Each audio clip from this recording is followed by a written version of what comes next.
The sun beat down on Jerusalem, the city bustled, people crowded the narrow streets. Among them walked a man named Jesus. He was a carpenter's son, born in Bethlehem. Now he was known as a teacher, a healer, a miracle worker. His words were different. They spoke of love and forgiveness. They offered hope. Jesus' teachings drew crowds. People flocked to hear him. They came from the countryside and the city. They were drawn to his message of love. They were amazed by his miracles. He healed the sick and comforted the grieving. He spoke with authority, yet with compassion. Even in bustling Jerusalem, Jesus stood out. There was a light about him, a gentle authority that drew people in. He spoke of a kingdom not built by human hands, a kingdom of love and grace.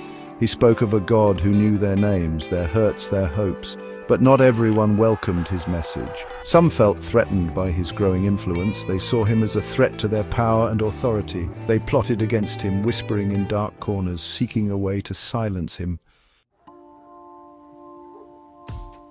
Jesus' teachings were simple yet profound. He spoke of love for God and love for neighbor. He challenged the hypocrisy of the religious leaders. He taught about humility and forgiveness. He told stories that resonated deep within the human heart. His miracles were equally astounding. He calmed the stormy sea. He fed thousands with just a few loaves of bread and fish. He healed the sick, gave sight to the blind, and even raised the dead. Each miracle was a testament to his divine power and authority. People were amazed by his compassion. He saw the outcast, the sinner, the lost. He offered them forgiveness and a chance to start anew. He taught that God's love was available to all, regardless of their past. His message was one of hope and redemption. He spoke of a future where sin and death would be defeated, where love would reign supreme. He invited all to follow him, to experience the fullness of life that he offered. The whispers against Jesus grew louder. The religious leaders felt increasingly threatened. They conspired to eliminate him, fearing his growing influence over the people. They found a willing accomplice in Judas, one of Jesus' own disciples. Judas betrayed Jesus for 30 pieces of silver, leading the soldiers to the Garden of Gethsemane where Jesus was praying. Jesus was arrested, falsely accused, and brought before the Roman governor Pontius Pilate.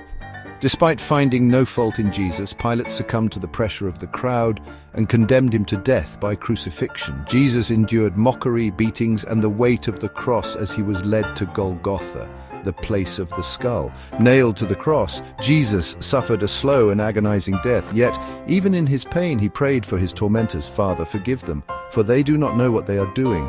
As darkness fell over the land, Jesus cried out, "It is finished," and breathed his last. Jesus' lifeless body was taken down from the cross and laid in a tomb. A heavy stone sealed the entrance, and guards were posted to prevent anyone from approaching. But on the third day, something extraordinary happened. Early in the morning, Mary Magdalene and other women went to the tomb to anoint Jesus' body. To their astonishment, the stone was rolled away and the tomb was empty. An angel appeared and proclaimed, "He is not here.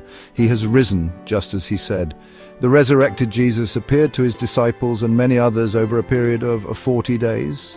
He offered proof of his resurrection and gave them final instructions.